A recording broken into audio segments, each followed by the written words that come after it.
उस रात चांद अपनी रोशनी आसमान पर बिखेर रहा था, जैसे वो भी इंसानी दर्द को समझकर चुपचाप रो रहा हो। शहर के पुराने हिस्से में कच्चे घरों और तंग गलियों के दरमियान एक टूटे से आंगन में दो यतीम बच्चे बैठे थे, समीर और अयान।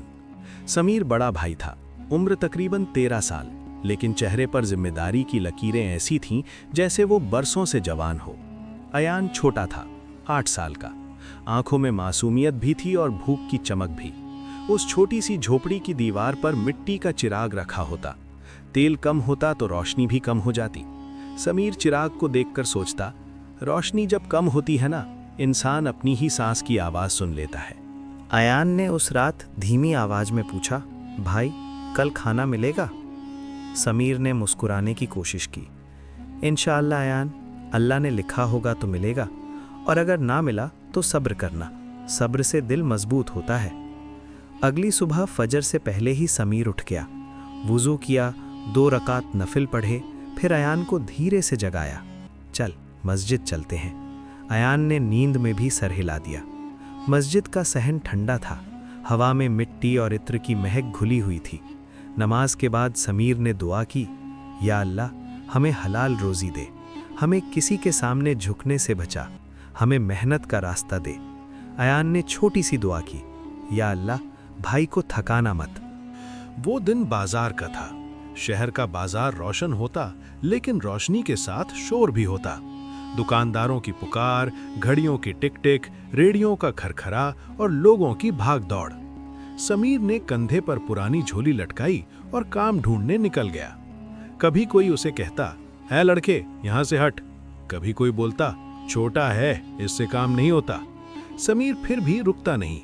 वो एक एक दुकान पर जाता, अदब से पूछता, चचा कोई काम? अयान पीछे पीछे चलकर कभी कभी कहता, भाई मैं भी उठा लूं। समीर जवाब देता, तू बस दुआ कर और मेरे साथ चल। दोपहर को धूप तेजी से गिर रही थी। आखिर एक अनाज की दुकान वाले ने बुलाया, ऐ समीर, गोदाम से बोरियां उठानी है, तेरा दम है? समीर ने सर झुकाकर कहा, इंशाल्लाह है। गोदाम में अनाज की खुशबू थी, लेकिन हवा भारी थी। समीर ने बोरियां उठाईं, कमर सीधी रखी, सांस अंदर सांस बाहर। अयान कॉर्नर में बैठकर देख रहा था। पहली बोरी उठाते ही समीर के हाथ पर छोटा सा छाला उभर आया। अयान घबरा गया। भाई दर्द? समीर ने बस इतना कहा। दर्द से हिम्मत बनती है। शाम को दुकान वाला 3 रोटियां और थोड़ा सा दाल का बर्तन दे गया। समीर ने शुक्र अदा किया। रात को जब वो झोपड़ी में लौटे, अयान ने रोटी को 2 हिस्सों में तोड़कर कहा, भाई तुम ज्यादा खाओ। समीर ने रोटी वापस उसकी तरफ कर दी। नहीं, बराबरी, हम दोनों बराबर।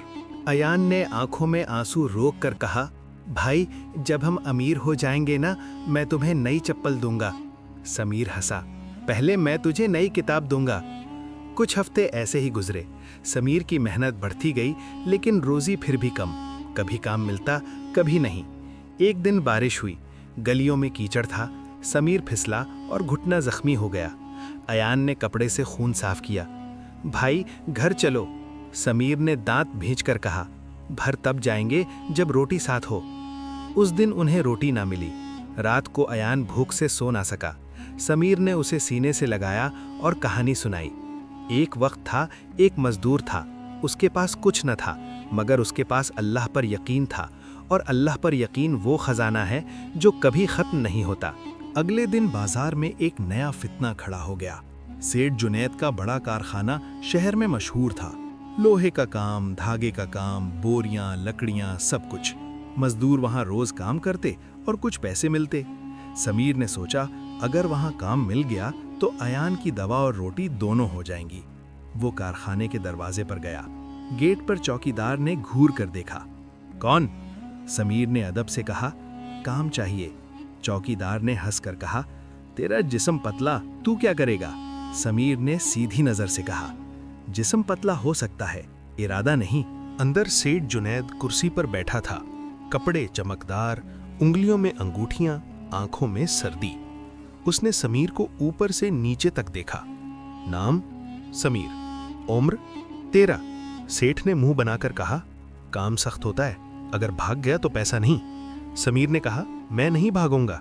सेठ ने इशारा किया, कल से आजा, सुबह से मगरिब तक। समीर ने शुक्र अदा किया। अयान बाहर खड़ा था। समीर ने उसके हाथ में एक पुरानी रोटी का टुकड़ा रखा। आज अल्लाह ने पहला दरवाजा खोला। कारखाने का पहला हफ्ता आग की तरह गुजरा। लोहे की बू, धूल, गर्मी और चीखों की आवाज। समीर सुबह सुबह अयान को मस्जिद छोड़ देता, फिर कारखाना। वहां वो बोरियां उठाता, लोहे की चादरें खींचता और छोटे छोटे काम करता। हाथ पर छाले बढ़ गए। रात को अयान उन पर पानी लगाता। समीर के लबों पर बस एक जुमला होता, अल्लाह देख रहा है। समीर मुस्कुराता, दुआ ही तो मेरी ताकत है। एक दिन कारखाने में एक अफवाह फैली। सेठ का नुकसान हो गया था, इसलिए वो मजदूरों की मजदूरी आधी करने वाला था। सब घबरा गए। कोई कहता हम घर कैसे चलाएंगे, कोई कहता भूख मर जाएंगे। समीर चुप था। उसने सोचा अगर आधी मजदूरी हुई तो अयान की दवा कैसे, मगर फिर उसने अपने दिल को कहा सब्र। उस रात समीर ने मस्जिद के कोने में बैठकर दुआ की, या अल्लाह नाइंसाफी से बचा, अगर इम्तिहान है तो मुझे हिम्मत दे। अगली सुबह सेठ जुनैद ने सबको जमा किया। आज से आधा पैसा मिलेगा, काम वही। मजदूरों में चीखो पुकार हुई। एक बूढ़ा मजदूर बोला, सेठ हमारे बच्चे। सेठ ने तन से कहा, बच्चे तुम्हारे, मसला तुम्हारा। समीर के दिल में आग सी लगी, मगर वो अदब से आगे बढ़ा। सेठ अगर आप आधा पैसा देंगे तो मजदूर भूखे रहेंगे, अल्लाह से डरो। सेठ ने पहली दफा समीर की तरफ घूर कर देखा। तू मुझे सिखा रहा है? समीर ने नरमी से कहा, मैं सिर्फ याद दिला रहा हूं। सेठ को गुस्सा आया, निकल जा यहां से। मजदूरों ने समीर को रोका, चुप रहे वरना सबका नुकसान। समीर ने खामोशी से सर झुका लिया। वो वापस काम पर लग गया, लेकिन दिल में एक दर्द था। उस रात अयान ने पूछा, भाई तुम उदास हो?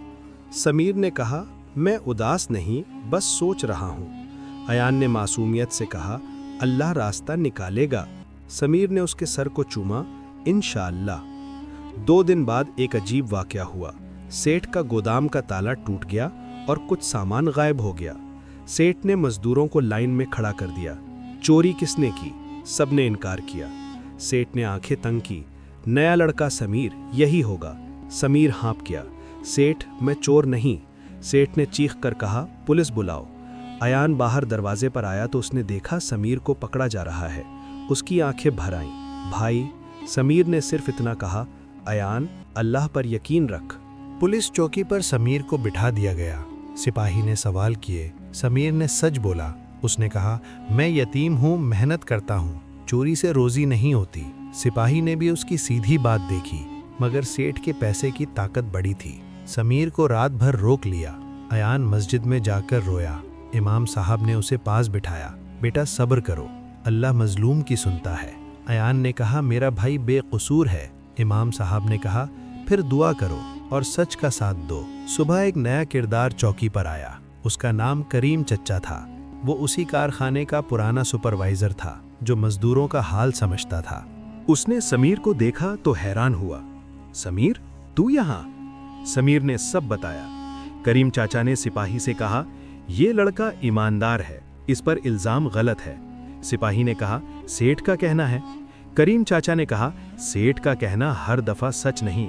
उसने गवाह लाने का कहा और कारखाने के कुछ मजदूर भी आ गए।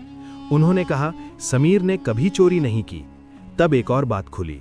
गोदाम का ताला तोड़ने वाला कोई बाहर का चोर था जो रात को दीवार फांद कर आया।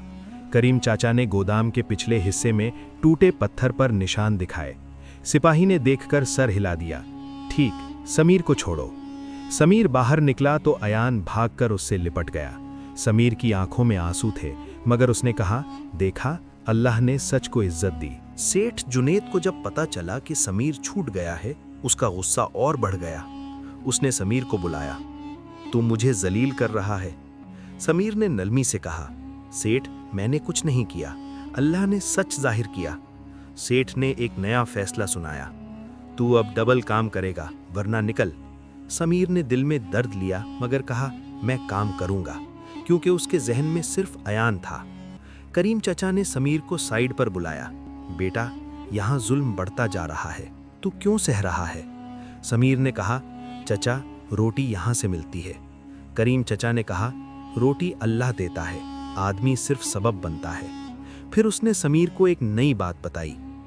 शहर में एक अमानतदार ताजिर है, हाजी नदीम।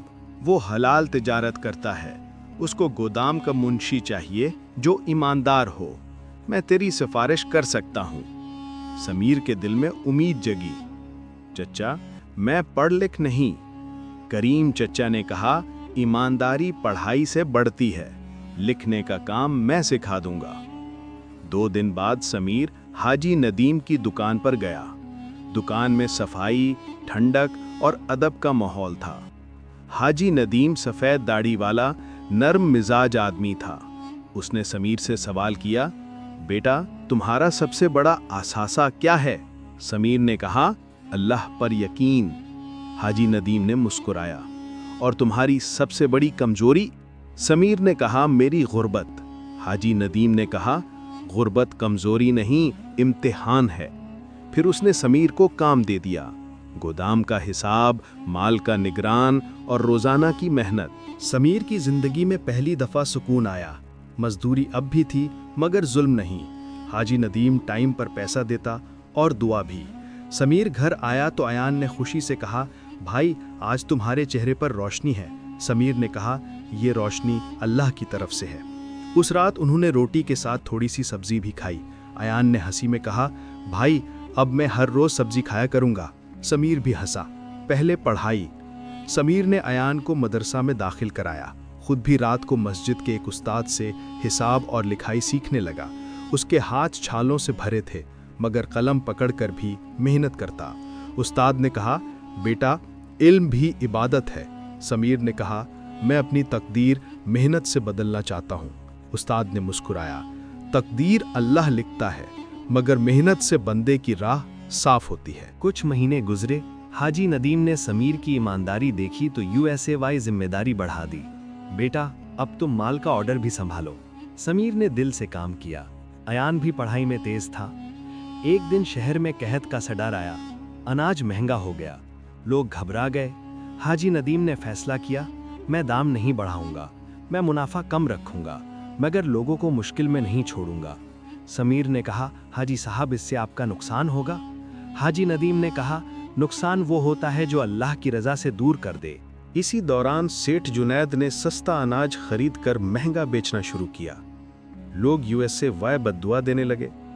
एक दिन सेठ जुनैद की दुकान पर आग लग गई। कुछ लोग बोले, ये USA के जुल्म का नतीजा है। सेठ जुनैद रो रहा था, कपड़े जलते हुए। समीर वहां से गुजरा। अयान ने कहा, भाई, ये वही सेठ है। समीर ने देखा, फिर चुप हो गया। अयान ने गुस्से से कहा, इसे छोड़ दो। समीर ने नरमी से कहा, नहीं बेटा, अल्लाह रहमत वाला है। समीर ने लोगों को बुलाया, पानी लाया और आग बुझाने में मदद की। सेठ जुनैद ने समीर को देखा तो हैरान हो गया। तू तो मेरा दुश्मन। समीर ने कहा, मैं दुश्मन नहीं, मैं मजदूर हूं, और मजदूर का दिल सख्त नहीं होता। सेठ जुनैद की आंखें नम हो गईं। उसने पहली दफा नरमी से कहा, समीर, मैंने तुझे गलत समझा। समीर ने सिर्फ इतना कहा, अल्लाह से माफी मांगो। आग के बाद सेठ जुनैद का घमंड टूट गया। उसने मजदूरों को बुलाया। मैंने तुम पर जुल्म किया, मैं माफी चाहता हूँ, मैं तुम्हारी मजदूरी वापस करूंगा। मजदूर हैरान थे। समीर ने कहा, अगर आप सच में बदलना चाहते हैं तो मजदूर को इज्जत दें। सेठ ने सर हिला दिया। उस दिन समीर को महसूस हुआ कि सब्र और मेहनत सिर्फ रोजी नहीं देती, दिल भी बदल देती हैं। कुछ दिन बाद हाजी नदीम ने समीर को अपने पास बुलाया। बेटा, तुम्हारी ईमानदारी और मेहनत का नतीजा है कि मैं तुम्हें अपने हिस्से का पार्टनर बनाना चाहता हूँ। समीर का दिल धड़क गया। हाजी साहब, मैं यतीम, मैं गरीब। हाजी नदीम ने कहा, गरीब वो नहीं जिसके पास पैसा ना हो, गरीब वो है जिसके पास यकीन ना हो, और तुम्हारे पास अल्लाह पर यकीन है। समीर ने आंखों में आंसू लिए शुक्र अदा किया। अयान ने जब सुना तो खुशी से उछल पड़ा। भाई, अब हम रोटी से ज्यादा खाएंगे। समीर हंसा, हाँ, मगर पहले शुक्र। समीर ने पहले काम ये किया कि अपनी झोपड़ी को थोड़ा मजबूत बनाया। मिट्टी की दीवार को ठीक कराया, छत पर नई चारपाई रखी और अयान के लिए छोटा सा स्टडी कॉर्नर बनाया। फिर उसने मस्जिद के इमाम से कहा, इमाम साहब, मैं चाहता हूं कि यतीमों के लिए एक छोटा सा फंड हो ताकि कोई बच्चा भूख से न सोए। इमाम साहब ने दुआ दी। हाजी नदीम ने भी मदद की। धीरे धीरे शहर में लोग समीर को पहचानने लगे, मगर समीर ने अपनी इज्जत को घमंड नहीं बनाया। वो हर रात शुक्र करता और हर दिन मेहनत। एक रात अयान ने पूछा, भाई क्या हमारी तकदीर बदल गई? समीर ने उसे सीने से लगाया और कहा, तकदीर तो अल्लाह की लिखाई है बेटा, हमने बस सब्र किया, मेहनत की और अल्लाह पर यकीन रखा। अल्लाह ने फिर वही लिखा हुआ खोल दिया जो हमारे लिए बेहतर था। अयान ने धीमी आवाज में कहा, मैं भी बड़ा होकर यतीमों की मदद करूंगा। समीर ने कहा, यही असली कामयाबी है। सुबह फज्र के बाद समीर मस्जिद के सहन में बैठा था। चांद की जगह अब सूरज की रोशनी थी। वो रोशनी उसकी आंखों में भी थी। अयान कुरान की तिलावत कर रहा था। शहर का बाजार फिर से जग रहा था, मगर समीर का दिल पहले से ज्यादा सुकून में था, क्योंकि उसे यकीन हो चुका था सब्र और मेहनत कभी बेकार नहीं जाती, और अल्लाह पर यकीन इंसान की जिंदगी को ऐसे मोड़ पर ले आता है जहां दर्द भी रहमत बन जाता है। और यही थी समीर और अयान की कहानी, जो हर दिल को ये पैगाम देता है